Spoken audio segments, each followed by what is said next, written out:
10 უძლიერესი ველური კატა ისტორიაში. დიდი კატები ერთ-ერთი ყველაზე ძლიერი მტაცებლები არიან. ამის მიუხედავად, ზოგიერთი მათი წინაპარი ამ ასპექტში მათ ბევრად ჯობნიდა. დღეს განვიხილავთ სწორედ ასეთ კატისებრთა ოჯახის წარმომადგენლებს და დავალაგებთ მათ სიის მიხედვით. გიგანტური იაგუარი. მოდით ცოტა ხნით ვესწავლოთ პრეისტორიულ სამყაროს, კონკრეტულად კი ჩრდილოეთ და სამხრეთ ამერიკის კონტინენტებს. ამ ორ კონტინენტზე მაშინ დღევანდელი იაგუარის გიგანტური ვერსია ბინადრობდა. რეალურად მასსა და დღევანდელი იაგუარს შორის მხოლოდ რამდენიმე განსხვავება იყო. გიგანტური იაგუარი გამოირჩეოდა უფრო გრძელი კიდურებითა და კუდით, რაც იმას ნიშნავს, რომ დღევანდელი იაგუარებით დაბალი და მტკიცე აგებულება ვერ ექნებოდა. ექსპერტების აზრით, ამ იაგუარს ცხოვრება შედარებით გაშლილ ჰაბიტატებში ერჩივნა. უბრალოდ იმდროინდელი კონკურენციის გამო მოუწია ჯუნგლში დასახლება. სწორედ მსგავს ჰაბიტატში ჩამოყალიბდა დღევანდელი იაგუარიც. გიგანტური იაგუარი დაახლოებით 160 კილოგრამს იწონიდა, რაც იმას ნიშნავს, რომ დღევანდელი იაგუარზე დიდი იყო, მაგრამ სიდიდით უეფხვის ლომს ჩამორჩებოდა. გიგანტური იაგუარს ჩვეულებრივი იაგუარის მსგავსად სავარაუდოდ ძლიერი კბენის ძალა ჰქონდა, მაგრამ ის თუ რამდენად ძლიერი კბენა ჰქონდა ზუსტად არაა ცნობილი. გიგანტური იაგუარი სადღაც 11,000 წლის წინ დაანჩენ პლეისტოცენის ცხოველებთან ერთად გადაშენდა. აფრიკული ლომი.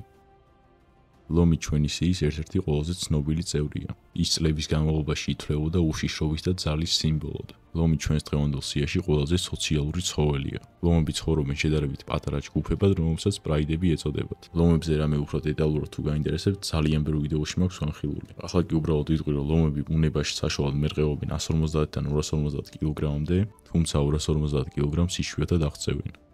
ლომი მსოფლიოში ზომით მეორე კატაა. თუ ეგრეთ წოდებულ ლაიგეს არ ჩავთვლით, მას ზომით მხოლოდ ვეფხვი აღემატება. ქსენოსმილუსი. ჩვენი სიის შემდეგი წევრი ცნობილი ხმალყვილა ვეფხვის ნათესავია. ამის მიუხედავად, ქსენოსმილუსის კბილები ხმალყვილა ვეფხთან შედარებით უფრო მოკლე და სქელი იყო.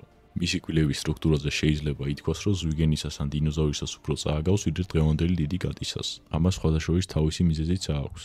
დღევანდელი ველური კატები ძირითადად კისერში წვდებიან თავიანთ მსხვერპლს და ასე გუდავენ. ქსენოსმილუსი კი ჩაწვდებოდა კბილებით თავის მსხვერპლს და დიდ ხორცის მასას მოაგლიჯდა. ალბათ მიხვდებოდით, რომ ეს ძალიან მტანჯოლ და ნელ სიკვდილს იწვევდა.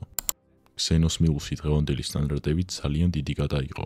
ის დაახლოებით 180-დან 230 კილოგრამამდე იწონიდა.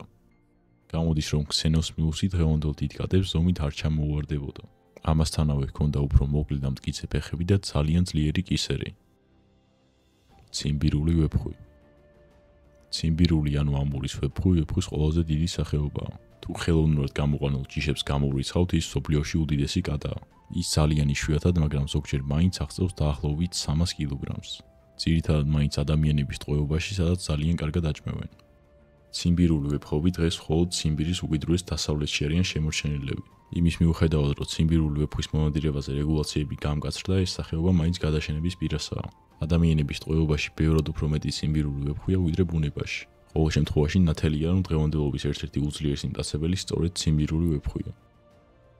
გამოქვაბულის ლომი. გამოქვაბულის ლომი დღევანდელი ლომის უზარმაზარი გადაშენებული ნათესავია. მისი სავარაუდო წონა 300 კილოგრამს აჭარბებდა. სავარაუდოდ 300 კილოზე მეტი საკმაოდ ხშირად იყო. გამოქვაბულის ლომი იყო ფიზიკურად უძლიერი ცხოველი ძალიან ძლიერი კბენით. სავარაუდოდ მისი ყბის ძალა იყო 1800 ფუნტი კვადრატულ ინჩზე, რაც შედარებისთვის დღევანდელ ბეჰემოთს უტოლდება. გამოქვაბულის ლომებზე ბევრი მოსაზრება არსებობს. ზოგი ფიქრობს, რომ ისინი დღევანდელი ვეფხვების მსგავსად მარტო ცხოვრობდნენ, მაგრამ უფრო სავარაუდოა, რომ ისინი ცხოვრობდნენ პატარა ჯგუფებად. რაც არ უნდა ირონიული იყოს, გამოქვაბულის ლომების ნახატებს შეხვდებით გამოქვაბულებში, სადაც ისინი ძველ ადამიანებს ყავთ გამოსახული.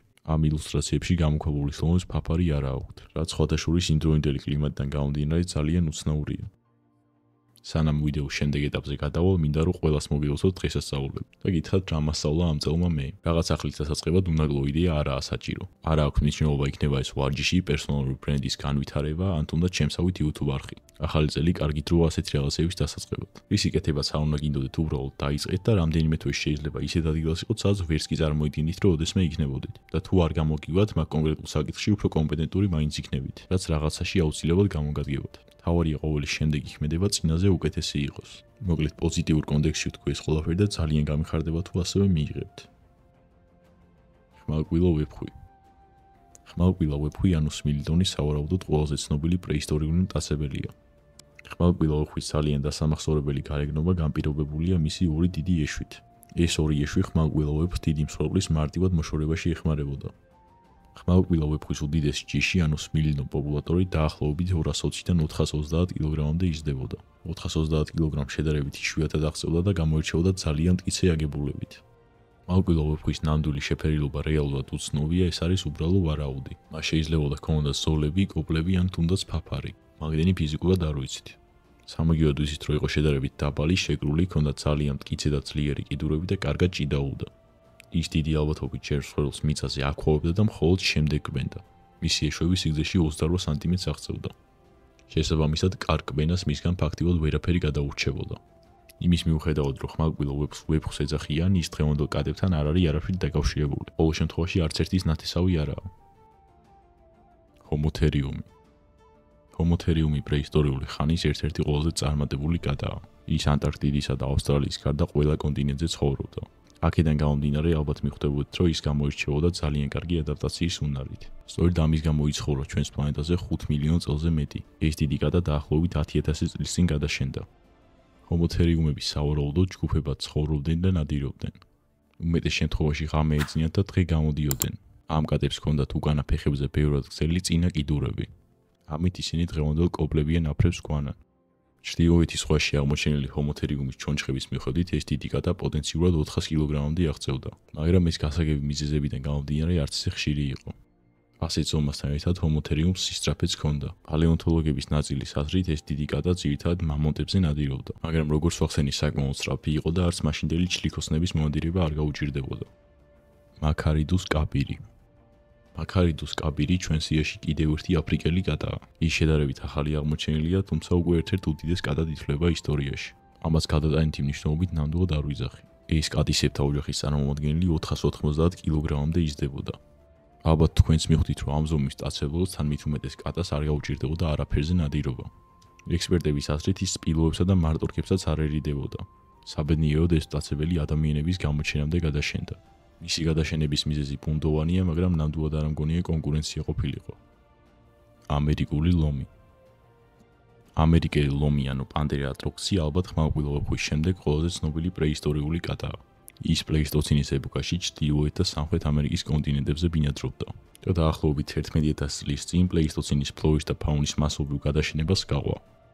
ექსპერტების უმეტესობის აზრით, ამერიკელ ლომს ნათესაობა აკავშირებს დღევანდელ ლომთან. მაგრამ ის, რომ ამერიკელი ლომი თავის კონტინენტზე მაშინ უდიდესი ფერილი იყო, ცხადია. ამერიკელი ლომი ძალიან დიდი გაბარიტებით გამოირჩეოდა და 430 კილოგრამამდე აღწევდა. სანამ კომენტარებში დაწერთ, რომ ამერიკული ლომი ძალიან გავს ევრაზიულ გამოქვაბულის ლომს და იკითხავთ ერთი და იგივეა თუ არა, გეტყვით, რომ რა თქმა უნდა სხვადასხვა, უბრალოდ ევრაზიული ლომისგან წამოვიდა ამერიკული ლომი. მარტო ცხოვრობდა ეს უზარმაზარი კატა თუ ჯგუფება დღესაც დავის საგანია. ორივე ვარიანტს აქვს თავისი არგუმენტები, მაგრამ ჩემი აზრით უფრო მოსალოდნელია, რომ ისინი პატარა ჯგუფებად ცხოვრობდნენ. განდონგის ვეფხვი. პანდერა ტიგრის სოლონენსისი, ანუ განდონგის ვეფხვი ვეფხვის გადაშენებული სახეობაა. ეს უზარმაზარი კატა დღევანდელი ინდონეზიის ტერიტორიაზე ბინადრობდა, ეგრეთ წოდებული დაკარგული კონტინენტის სანდერლენდის ტერიტორიაზე. ამ ვეფხვთან შედარებით დღევანდელი ციმბირული ვეფხვი მინიატურული მოგეჩვენებოდათ. პრეისტორიული მალაიზიელი ვეფხვი სხვადასხვა წყაროებით 470 კილოგრამამდე აღწევდა. ამ ვეფხვზე ბევრი ინფორმაცია ნამდვილად არაა ცნობილი. გასთავარია ვიცით ის, რომ იყო დღევანდელი ვეფხვის ნათესავი. დღევანდელი ვეფხვები გამოჩნდნენ სადღაც 2 მილიონი წლის წინ აზიაში. ამ დროისთვის იქ მსხვერპლის ნაკლებობა ნამდვილად არ ყოფილა. ამით ჩვენი ვიდეო დასასრულს მივახლოვდა, თუ მოგეწონათ ის ტრადიციულად თხოვთ, რომ დაალაიქოთ და გამოიწევთ არხი, ასევე დატოვოთ კომენტარი. ამით ხელს უწყობთ, რომ ვიდეო მეტმა ადამიანმა ნახოს და მეც შრომას მიფასებთ და ძალიან ბევრ კარგ სიახლეს გისურვებთ. მომავალ შეხვედრამდე.